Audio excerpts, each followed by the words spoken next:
I've loved basketball ever since I was, 4, ever since I could remember watching it. Um, I love everything about the game. I would shoot upwards of 500 shots a day just to get my, shot in line and get that stuff going. So, I mean, definitely doing the workouts and being up early and just hitting the gym and getting all that stuff in was a pretty big deal to me because, like I said, I love the game and I love everything about it.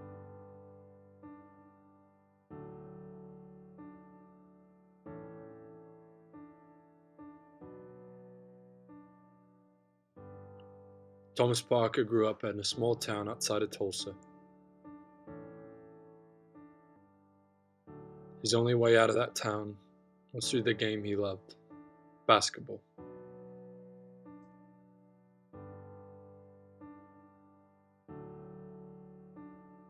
Um, I always watched, the game. I dreamed of, kind of playing at that higher level.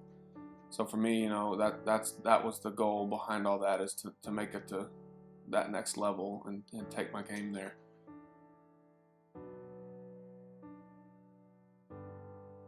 Thomas had over 20 offers from schools around the country. Just all changed.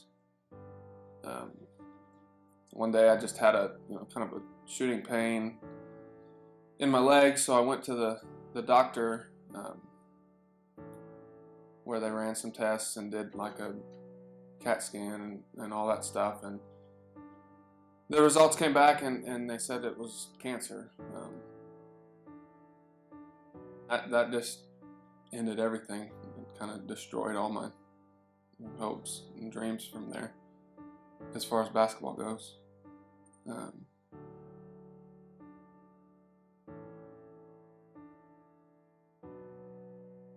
So after getting that news, I was just devastated. I mean, all the dreams and aspirations I'd had growing up and wanting to get those goals and stuff were just almost destroyed at that point. And I never knew if I was going to be able to play basketball again. It was tough. I mean, times were really tough. It was depressing. I mean, there was times when I kind of went through a Great Depression and didn't know if it was worth it. I mean, all the goals and ambitions I had were just gone, and when you take that away from somebody, it's just really just tough. And I don't think like it would have been harder for me to get through all that if it weren't for Claire. I mean, my high school sweetheart. I've known her since 8th grade. I mean, she was there, for me through all of that, and without her, I don't think. I don't know if I could have made it through that without that support and her always being by my side and caring for me, and just her words of encouragement and stuff like that. It really helped me greatly. In his fight against cancer, Thomas ended up losing 75 pounds.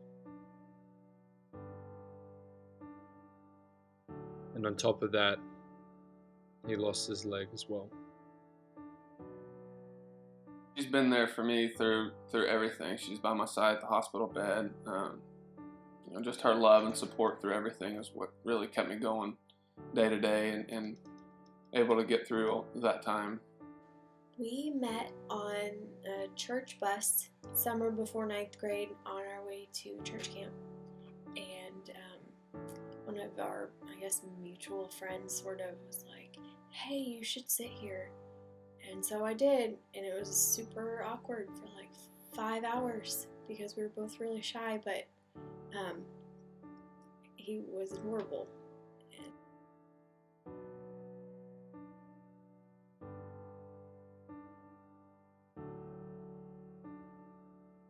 We had all these plans to, go to the same school, and then just kind of out of nowhere, we find out that he had cancer, and it changed everything.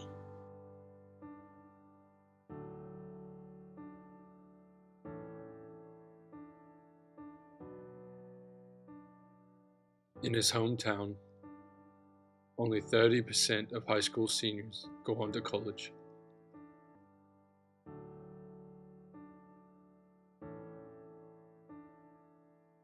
So I went to the tech school and learned how to weld.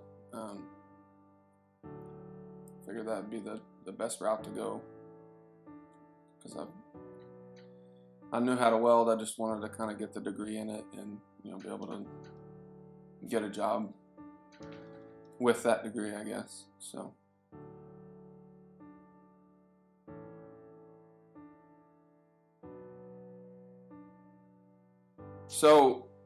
after I got the welding degree, I started kind of the job search, and I just could not land a job. I went on 4 or 5, 6 different interviews. I mean, but with the same result on all of them. I feel like personality-wise, I was able to talk to these people and I guess communicate with them very well, and I have this background and degree in welding, and so I know I'm capable there. I'm able to do that. I just think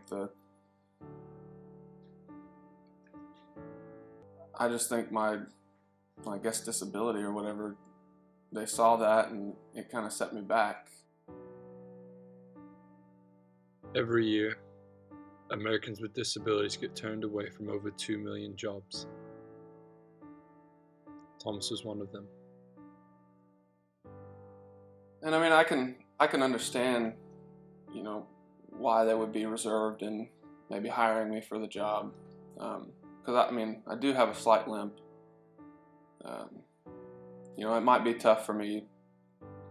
I'm maybe initially getting up and down, on your hands and knees, whatever, welding all day and this and that stuff. But I mean, I just think I could do it. But because of not having, I guess not having both legs, he thought that they couldn't see past that, and he took it really hard. I feel like the companies judge the disability and not the person sitting in front of them.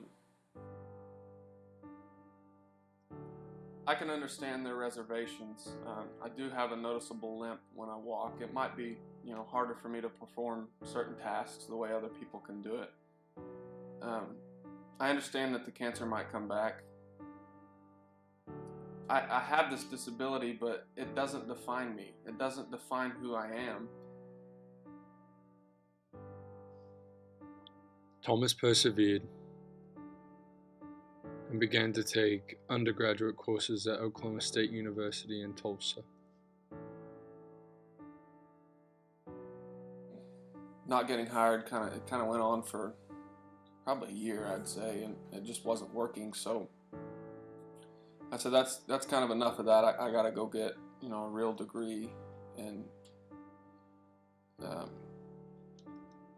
I had to go back to school for something other than basketball. I had to take my mind off of basketball and go put my focus on something else. And I've always enjoyed dirt bike riding and that sort of thing, motors and that kind of thing and how that works. So I thought, well, I'll just go try to get a mechanical engineering degree, and maybe that drive that I took away from basketball, I can apply that to this degree. I understand these companies' reservations. I do walk with a limp. I understand the cancer could come back, but my disability doesn't define me. It doesn't define who I am. I'm a fighter. I can do anything I set my mind to. And as soon as these companies realize that and see that, they'll be a lot better off.